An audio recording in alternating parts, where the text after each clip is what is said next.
Is Christianity just human sacrifice with better branding? That's the question. Let's actually answer it. Welcome to Teaching Thursdays with a Catholic Veteran, where I properly teach and catechize you. Question for Christian. How is Jesus' death not considered human sacrifice? Even if you consider him God, you also consider him fully man. He died for another purpose. That was human sacrifice. How is it not? Any answers? Let me know. First off, this is a fair question. It's not hostile, it's thoughtful. And honestly, this is exactly the kind of dialogue I want on this channel. Part of my goal here is to engage with other faiths, Christian, Jewish, Muslim, even non Abrahamic traditions, not to score points, but to actually get the truth. So let's take this question seriously. When people hear human sacrifice, they're usually thinking of something like pagan rituals. You take a human being, offer them to a god, and that god is appeased. This is absolutely condemned in scripture. Deuteronomy 12:31 says they even burn their sons and daughters in the fire to their gods. God calls that detestable. So if Jesus' death were that, Christianity would collapse immediately, but it's not, and here's why.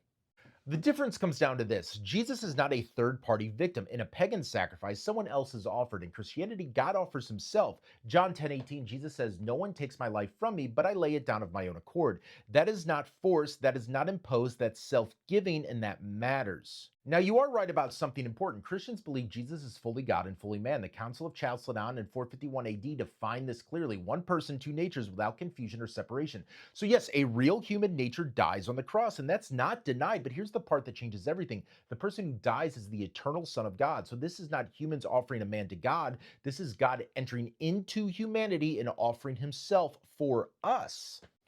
The Catechism of the Catholic Church, paragraph 614 says, "This sacrifice of Christ is unique. It completes and surpasses all other sacrifices." Why? Because it's not about appeasing a bloodthirsty deity, it's about restoring communion. St. Augustine said, "The true sacrifice is every work done to unite us to God in holy fellowship." The cross is the ultimate act of love, not violence imposed from outside, but love poured out from within. And this is where it connects directly to Jewish theology. In the Old Testament, you already have sacrifice, and it's never about human victims, it's about covenant. Leviticus 17:11 says, "The life of the flesh is in the blood. It is the blood that makes atonement." But those animal sacrifices were never the end goal. Hebrews 10:4 says, "It is impossible for the blood of bulls and goats to take away sins." They were pointing forward to what? A perfect, willing, personal sacrifice.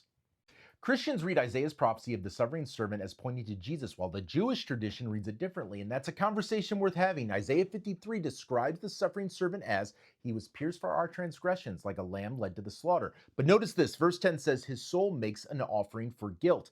He offers himself, and that's the key.